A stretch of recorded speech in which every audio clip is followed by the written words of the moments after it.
A lot of people awaken, but very few actually reach Sophia. And the reason for that is simple. Awakening opens your eyes, but Sophia demands your entire identity. Awakening can happen in a moment. One experience, one loss, one relationship, one truth that completely changes how you see life. Suddenly, you're questioning everything. You start noticing patterns, synchronicities, energy, timing, meaning. You start seeing that there's more happening beneath the surface of this world than you were ever taught to believe. And for many people, that's where the journey stops. Because awakening feels exciting. It feels mysterious, powerful, different. But Sophia asks for something much harder than excitement. Sophia asks you to stop chasing. It asks you to stop needing a sign every week to feel connected. Stop needing symbols to tell you you're on the right path.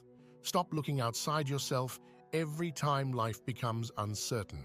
Stop searching for constant proof that your spirit is growing. And most people never make it here because this stage doesn't feed the ego, it strips it. At the Sophia stage, your spirit becomes rooted, not reactive, not easily shaken, not constantly looking for the next message, the next confirmation, the next moment that makes you feel chosen. You become clear. And clarity is dangerous because once you truly become clear, confusion stops having power over you. That's why Sophia is rare. Not because wisdom is hidden from people, but because most people still want to feel spiritual, while Sophia asks you to become it. And now it's time for today's comment of the day.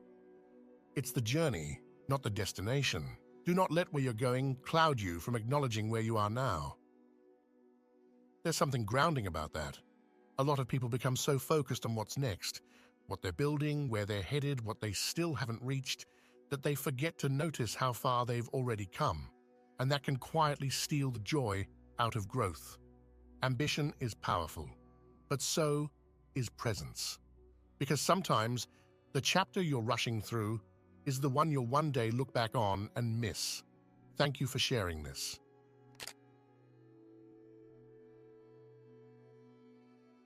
One of the clearest signs that someone has entered the Sophia stage is not that they become more perfect, more polished, or somehow beyond human weakness.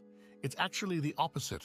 They stop running from the parts of themselves that once made them cringe. They stop acting like their past is a crime scene that needs to stay hidden, and they stop carrying old versions of themselves like unfinished business. And if we're being honest, every person has that version, the version that chased people who were never meant to stay, the version that said too much, trusted too fast, ignored obvious signs, made emotional decisions, believed things that now feel almost embarrassing to even remember.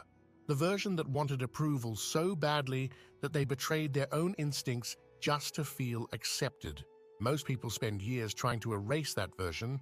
Even in spirituality, a lot of people secretly believe growth means becoming someone so elevated that the old self no longer exists. They want to outgrow their mistakes, outgrow their pain, outgrow the chapters that make them uncomfortable. But Sophia doesn't erase those chapters. Sophia reads them differently. At this stage, you stop looking at your past like evidence against you. You start seeing it as the exact process that shaped your discernment, your depth, your maturity, and your ability to see through things you once would have fallen for. And because of that, something beautiful happens. You can talk about your worst decisions without your chest tightening. You can remember your most awkward seasons without feeling ashamed. You can even laugh at the things that once kept you awake at night. Because you finally understand something most people never do. That version of you wasn't your enemy. That version was your teacher. Real wisdom begins the moment your past stops feeling like something you need to defend yourself from. And once you truly understand that, the old stories lose their emotional charge. The shame fades, the self-judgment softens, and for the first time, you stop trying to become someone else, because you finally made peace with everyone you've already been.